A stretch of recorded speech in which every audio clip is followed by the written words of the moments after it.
Người đàn ông bảo chiến hữu đi gây gổ với cậu em vợ mình. Nhưng ai ngờ trời tối quá, lại vô tình gây gổ với mẹ chồng của chị gái anh ta. Chuyện gì thế? Mẹ tôi làm bánh dầu chiên, bảo tôi mang sang cho anh ít. Cảm ơn nhé, không cần khách sáo. Nhưng anh ấy chẳng có ý mời tôi vào nhà. Đành đứng ngoài cửa nói chuyện. Tôi ngại muốn chết. À đúng rồi, gần đây có chỗ nào ăn ngon, chơi vui không anh?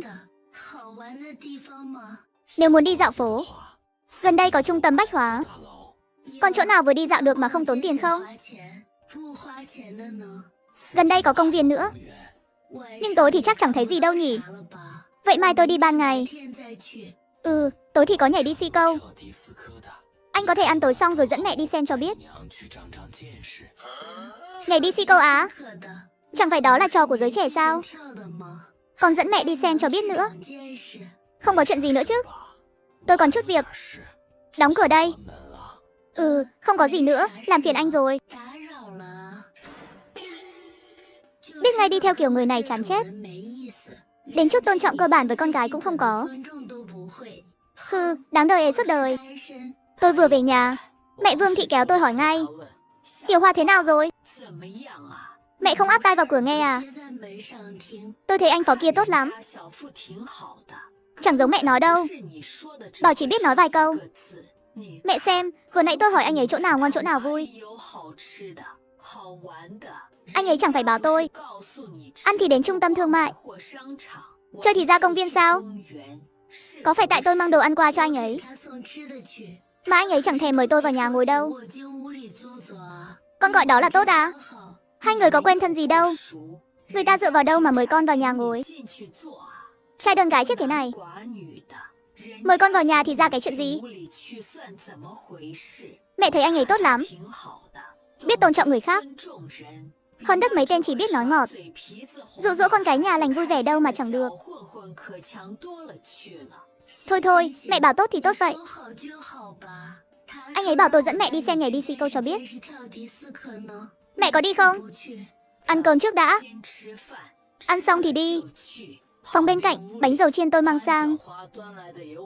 Anh phó chẳng ăn cái nào, toàn vào bụng anh dịch hết. Cái này ngon thật đấy.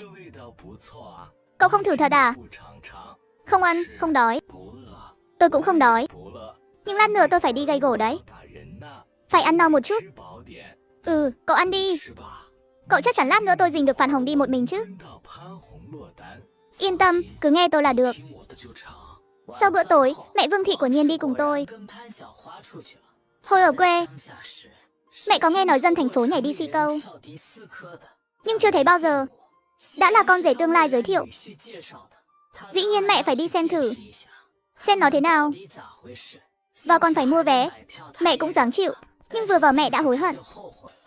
Toàn đèn màu lòe loẹt. Một đám trai gái trông chẳng đứng đắn chút nào. Nhảy nhót lung tung gì thế này, như nhảy đồng ấy. Ban đầu tôi còn hơi dự ý, nhưng bị không khí mấy bạn trẻ nhảy cuốn theo. Chẳng mấy chốc tôi cũng nhảy theo. Với mẹ Vương Thị thì như cực hình vậy. Ôn đến mức mẹ khó chịu. Tiếng âm ý bịt tai cũng không hết. Nhưng tiền đã trả rồi, mẹ cũng không thể ra ngoài. Dù chỉ ngồi không, cũng phải ngồi đủ giờ mới đi được. Nửa tiếng sau, mẹ thật sự chịu không nổi, kéo tôi lại bảo: về thôi, cái quái gì thế này. Đi xi câu nhìn là biết chẳng đứng đắn. Nhưng ở đây mấy bạn trẻ đều thích mà. Mẹ không muốn tôi lấy chồng ở đây sao? Tôi phải hòa nhập với chỗ này chứ. Thế con còn định chơi bao lâu? Có hơn 1 tiếng nữa ạ. Hơn 1 tiếng? Trời ơi, chết mất thôi. Thế mẹ về trước đi, con chờ thêm chút. Tiền đã trả rồi, không thể lỗ được. Thôi được, mẹ về trước đây. Xong thì con cũng về nhanh nhé. Dạ biết rồi, mẹ đi đi. Cô Lâm Ngọc Giao về tới, thấy nhà anh phó tối om, đèn chẳng bật. Cũng chẳng nghĩ nhiều, tưởng anh ấy về đội rồi. Lên lầu viết tiểu thuyết luôn. Mà trong căn nhà tối om đó, cạnh cửa sổ, đang có anh Phó Hoài Nhất và anh Dịch Vân Thạc Dình. Đồng chí Tiểu Lâm về rồi. Tôi có nên ra chào một cái không? Xịt, đừng nói nữa. Đến rồi kìa. Sắp đến đây ngay. Cậu đội mũ trùm đầu vào nhanh. Đợi ở cầu thang. Tôi đi đây. Đưa chìa khóa đây nhanh. Anh phó đưa chìa khóa xe cho anh ấy. Bảo gây gổ xong thì lái xe chạy về đội luôn. Anh Dịch đội mũ trùm xong, trốn vào góc cầu thang đèn hỏng. Đằng nào không có đèn cũng chẳng thấy gì. Đội thêm mũ này, anh ấy gần như mù luôn. Mẹ Vương Thị vừa lên đến cửa cầu thang, đã bị ai đó túm lấy. Mẹ chưa kịp phản ứng, đã bị đối phương gây gổ một trận tơi bời. Ôi trời ơi trời. Trời ơi, có người gây gổ. Đánh chết người rồi. Mẹ Vương Thị vừa hét lên, vừa cào cấu lung tung. Anh Dịch Vân Thạc hoảng hồn. Sao lại là giọng con gái kêu vậy? Xong rồi, gây gổ nhầm người. Chưa kịp định thần, đối phương đã giật phăng cái mũ trùm đầu, còn cào lên mặt anh ấy một phát. Anh Dịch tim đập thình thịch. Nghĩ may mà đèn hỏng, chắc không thấy mặt đâu. Anh tránh cái mũ bị giật mất, quay đầu chạy thẳng xuống lầu. Lúc này anh Phó Hoài Nhất từ phòng bước ra, tay cầm cái đèn pin.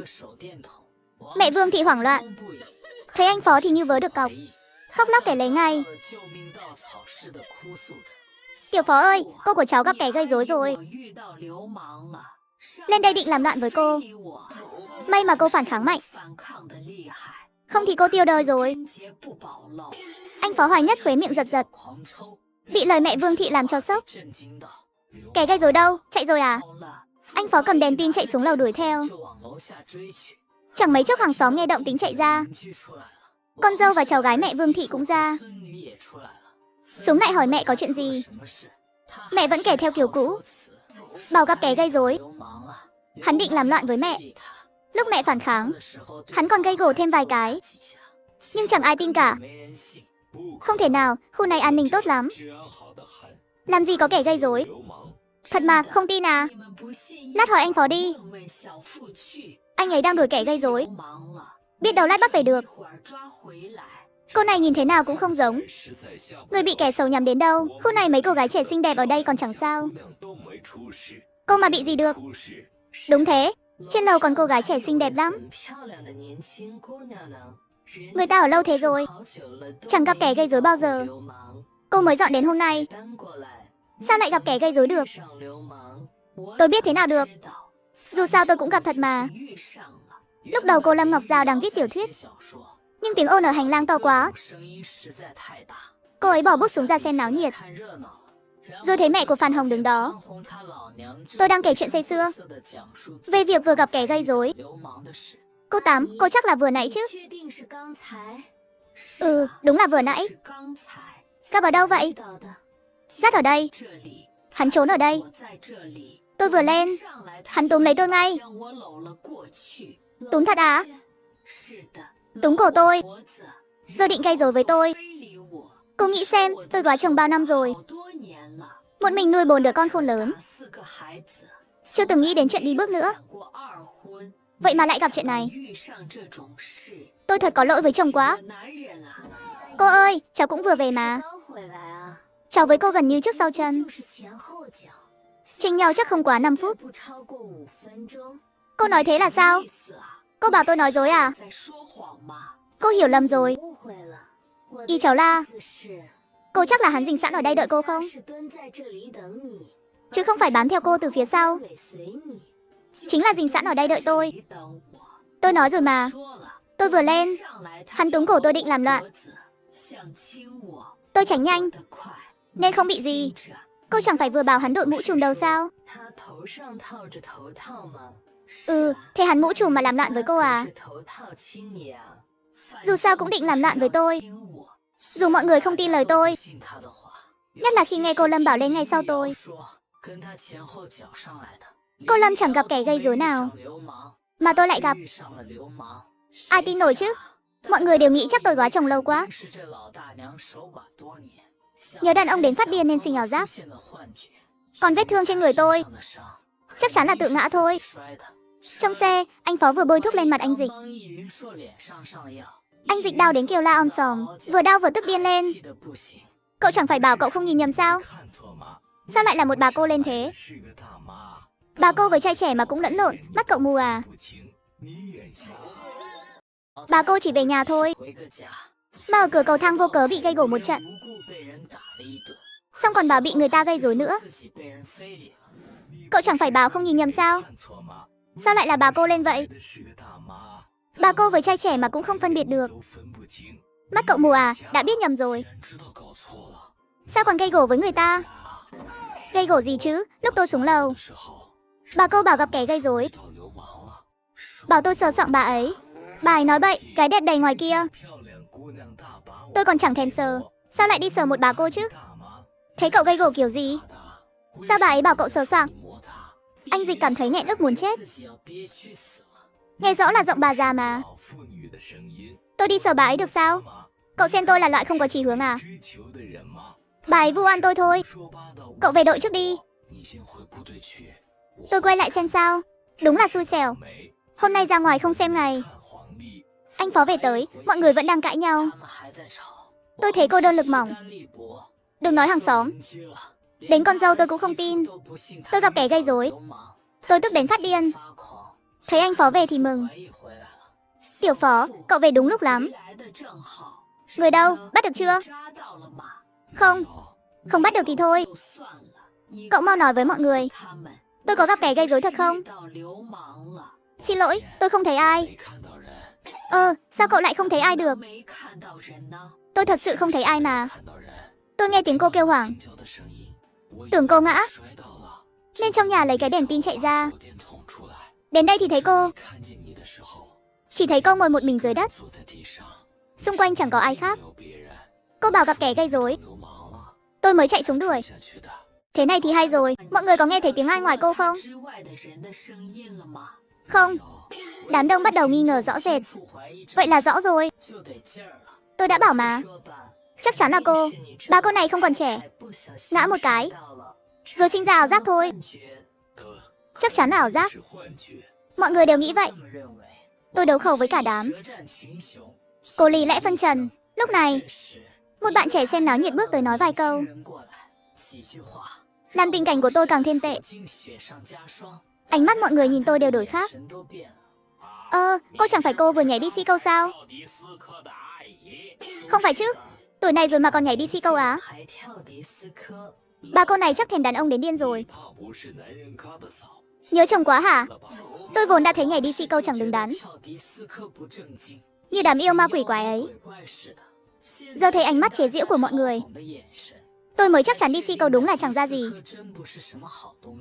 Thế sao anh Phó Hoài Nhất còn bảo tôi đi chứ? Cậu đừng nói bậy. Tôi không nhảy, là con gái tôi muốn nhảy. Tôi lo cho nó nên đi theo thôi. Thế con gái cô còn đang nhảy à? Sao cô lại về một mình thế? Tôi thấy chẳng nguy hiểm gì nên về trước. Dù tôi cố giải thích, nhưng mọi người đã đinh ninh. Tôi là bà già chẳng đứng đắn. Tôi tức đến chết được. Hôm nay tôi mới đến, đã nổi tiếng ở đây rồi. Về nhà, tôi vẫn kể lể với con dâu không ngừng. Mẹ đừng nói nữa. Hoàng Xuân cũng thấy mất mặt. Ngày đầu đến đây đã gặp chuyện này. Mặt mũi mất hết rồi. Nói thế là sao? Con cũng không tin mẹ à? Thôi thôi, con tin mẹ. Tin mẹ thật sự bị người ta sờ soạng. Xích còn bị hôn nữa, được chưa? Chẳng bao lâu sau, con gái tôi, Tiểu Hoa, về tới. Tôi lại kéo nó kể một tràng. Tiểu Hoa nhìn tôi như nhìn quái vật. Thôi đi, ai mà gây rối với mẹ chứ? Thôi cái gì mà thôi. Mẹ bị kẻ gây rối làm loạn rồi. Con khiến mẹ thành ra thế này. Đi gọi điện cho anh hai con, bảo nó qua đây ngay. Trời ơi, mẹ tuổi này rồi ai thèm gây rối với mẹ chứ? Con kể với anh hai nữa. Mẹ không ngại mất mặt à? Tốt lắm, con bé chết tiệt này. Đến con cũng không tin mẹ phải không? Tôi là mẹ con đấy. Lời này còn nói vỡ trời cũng chẳng ai tin. Mẹ đi hỏi cả tòa nhà này. Lên xuống xem ai tin mẹ nào. Mọi người đều bảo mẹ tự ngã trẹo chân thôi, rồi sinh ra ảo giác. Đúng thế đấy, con thấy cũng vậy. 9 giờ tối, tôi, Lâm Ngọc Giao, xong việc viết lách ban đêm, đặt bản thảo cuối cùng trước mặt anh Phó Hoài Nhất. Hôm nay đến đây thôi. Tối mai tôi sẽ viết xong đại kết cục, rồi gửi cho biên tập. Cô cứ làm đi, tôi chết xong sẽ xuống lầu. Anh Phó Hoài Nhất thành trợ thủ của cô ấy. Anh ấy tự đòi làm đấy. Ý là sau khi cô Lâm viết xong bản thảo đầu, anh Phó sẽ chép lại vào một cuốn sổ mới, thuận tiện sắp xếp bố cục, kiểm tra lỗi chính tả các kiểu. Thật ra không cần viết nghiêm túc thế đâu. Bản thảo chỉ cần họ đọc rõ là được. Thế này thì hay rồi, không thể làm cô mất mặt được. Tôi viết cẩn thận chút, để cô được nở mày nở mặt, đúng không? Chắc chắn được. Vậy thì tốt. Anh viết nghiêm túc thế này, tôi không có lương trả anh đâu nhé. Tôi làm trợ thủ miễn phí cho cô mà. À đúng rồi, sáng nay cô định nói gì với tôi vậy? Tôi ban ngày bận rộn thì không sao, nhưng hễ rảnh rỗi là lại nhớ đến anh. Nhất là buổi tối. Buổi tối á?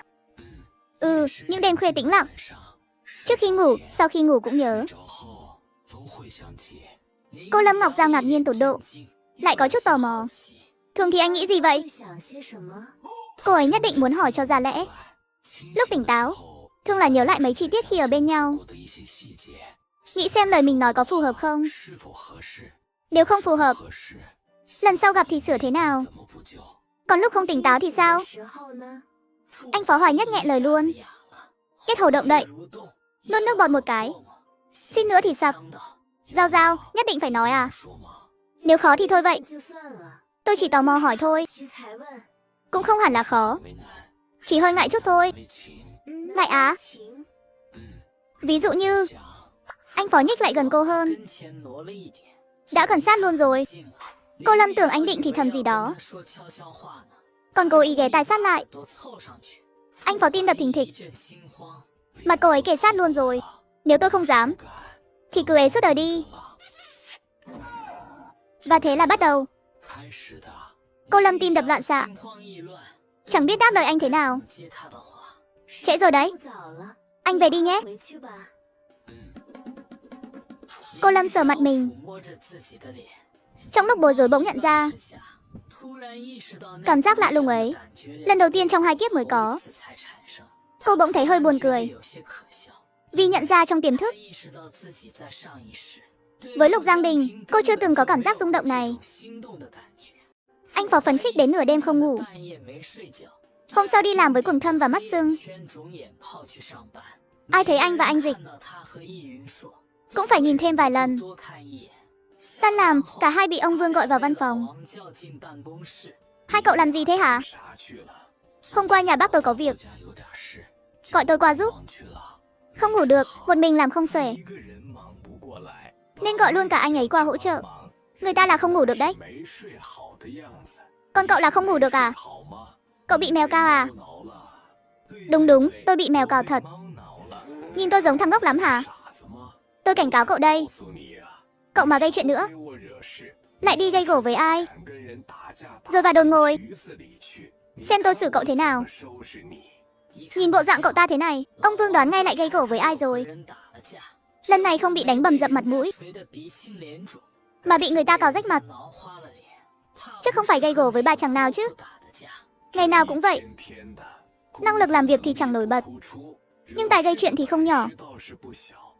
Ông Vương cậu ta ngửa mắt rồi, mắng cho một trận ra trò. Ra khỏi phòng ông Vương, anh Dịch ấm ức lắm. Tôi vì giúp cậu đấy nhé, còn vì cái thằng đồng đội ngu ngốc nhà cậu, tin tức không chính xác, mới ra nông nỗi này. Cảm ơn cái gì, ai cần cậu cảm ơn. Cậu phải đền bù cho tôi. Đền thế nào đây? Hồi trước con cá nhập từ nơi khác ấy, tôi muốn ăn nữa. Mùa này không có đâu. Tôi mặc kệ, cậu chắc chắn có cách kiếm được. Tôi nợ cậu thật à? Chứ còn gì nữa, cậu không nợ tôi sao? Coi mặt tôi đây này. Vừa nãy tôi nên bảo ông Vương là cậu cào tôi mới đúng. Thế này thì hay rồi. Thôi mồm đi, con cá đó để tôi thử xem. Không chắc có đâu, hừ. Vậy còn được. Còn cậu sao thế hả? Cậu tối qua không ngủ à? Đi với thằng Phan Hồng à? Không, thế cậu làm gì? Bác tôi bảo tôi canh chừng nhà bên cạnh. Nhà họ làm sao? Hồi trước định giữ chị tôi ở quê để đổi con họ. Tôi tưởng về đây là xong chuyện rồi. Anh ngờ họ vẫn chưa từ bỏ. Còn muốn đổi, đúng là mơ mộng hão huyền. Đổi trứng gà chắc. Đổi con ở bệnh viện mà đơn giản thế à? Ba ra đó nghĩ đơn giản thôi. Thế các cậu định làm gì? Để họ ở đây. Cho họ cơ hội đổi con à? Ý ai vậy? Bác tôi, không phải ý tôi. Tôi chưa nói với họ đâu. Cậu điên à, đừng nói thì hơn. Tôi sợ bác cậu cho cậu một trận. Cậu biết cái gì? Lật tẩy họ không khó. Khó là làm sao để chị tôi cắt đứt hẳn với nhà họ Phan. Cho họ đổi đi. Để chị ấy tận mắt thấy bộ mặt thật nhà này. Thấy cái mặt điều của thằng Phan Hồng. Cậu làm vậy không sợ hỏng chuyện à? Ở đây mà còn hỏng được thì đừng lăn lộn nữa. Cũng đúng. Chị Nhạc Nhất bị thằng Phan Hồng lừa rồi. Sao phụ nữ lại ngốc thế nhỉ? Chẳng có tiền, chẳng có tài cán, lại đầy một bụng ý xấu. Thằng điều đó nhìn là biết chẳng tử tế rồi. Tôi nói cậu nghe. Giờ cậu mới biết thằng đó không ra gì à? Nếu đổi là cậu cũng chẳng khôn hơn chị tôi là bao. Cậu cũng bị lừa thôi.